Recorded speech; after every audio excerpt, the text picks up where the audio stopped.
Halo semuanya, oke mari kita bahas ini lebih dalam. Hari ini kita bakal membedah taktik-taktik rahasia supaya Anda nggak lagi rugi pas jual emas. Kebanyakan dari kita tuh jago banget beli emas, tapi begitu mau jual kembali, bingung setengah mati.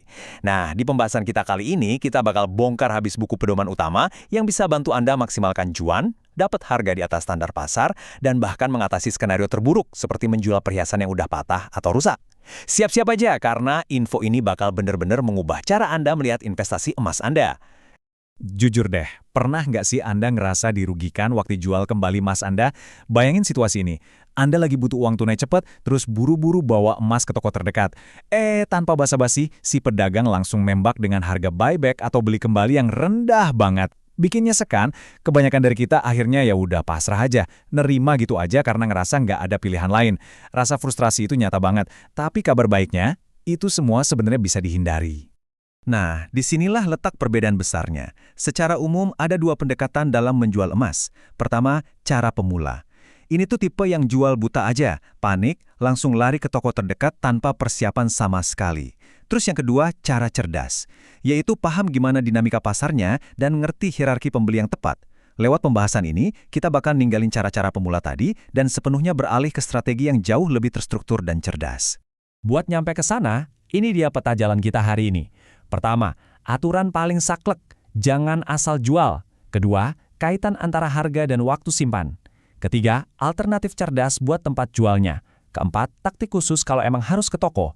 Dan terakhir, solusi pamungkas buat emas yang patah. Langsung aja kita mulai ya.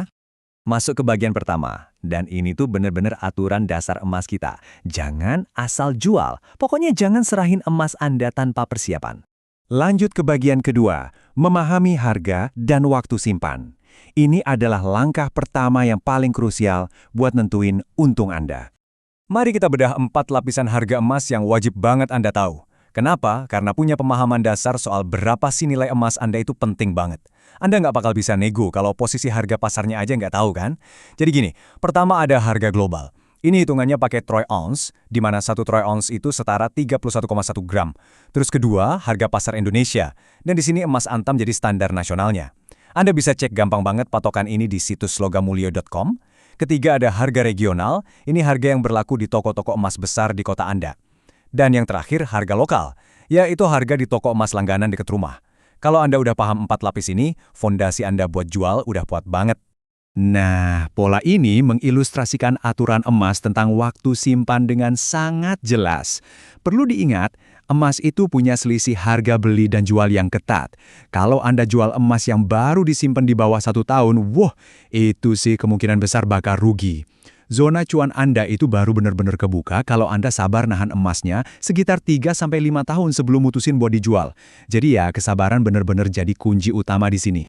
Sekarang kita masuk ke bagian ketiga, alternatif cerdas untuk menjual emas sebagai opsi selain toko konvensional.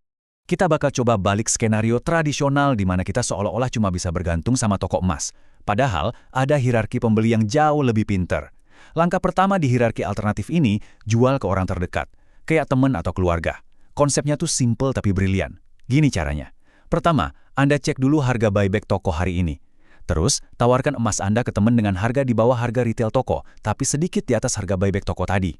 Hasilnya, dua-duanya diuntungkan. Teman Anda dapat harga lebih murah dari pasar, dan Anda dapat harga lebih tinggi dari toko. Biar kebayang, mari kita lihat contoh konkretnya. Katakanlah Anda punya emas 5 gram nih. Harga pasaran waktu itu Rp4.500.000, tapi harga buyback toko cuma Rp4.300.000.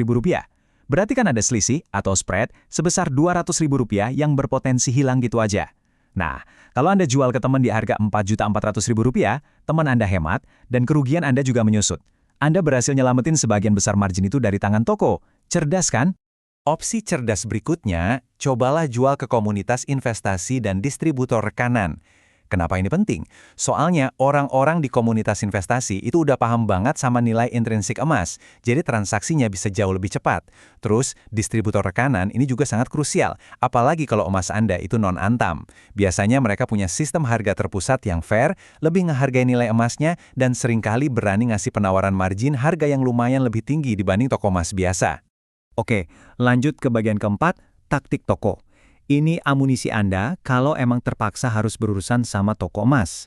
Sebaiknya jadikan toko emas tradisional itu sebagai resort terakhir Anda.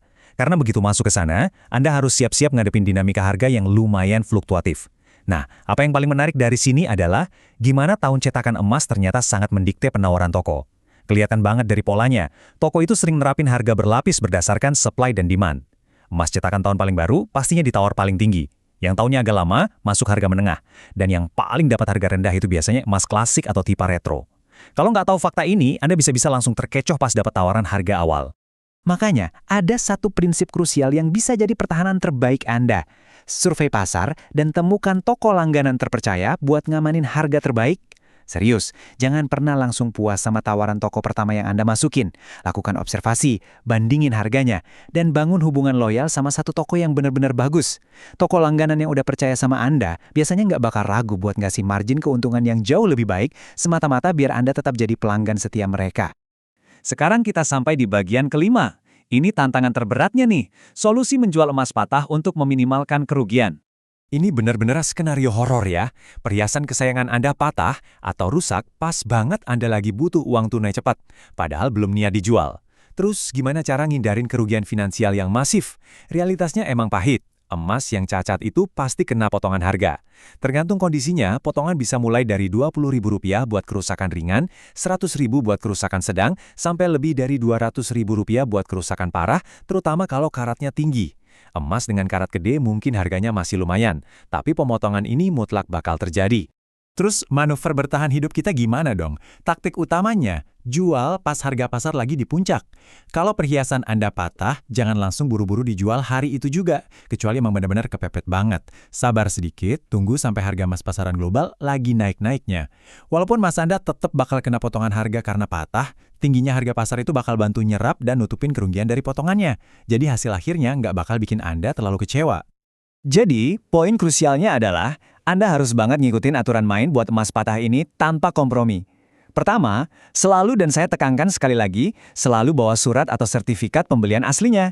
Ini ngebantu banget toko buat nyocokin barangnya. Kedua, wajib balik secara eksklusif ke toko tempat Anda pertama kali beli emas itu. Dan ketiga, hindarin banget asal masuk ke toko emas acak.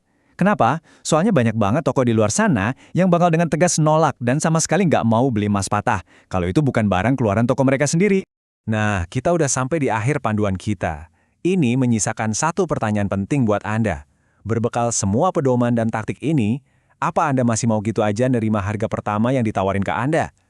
Berhentilah jadi penjual yang pasif. Pahami dinamika pasarnya, manfaatin network Anda, tahu kapan waktunya nahan barang, dan selalu lindungi investasi Anda pakai strategi yang tepat.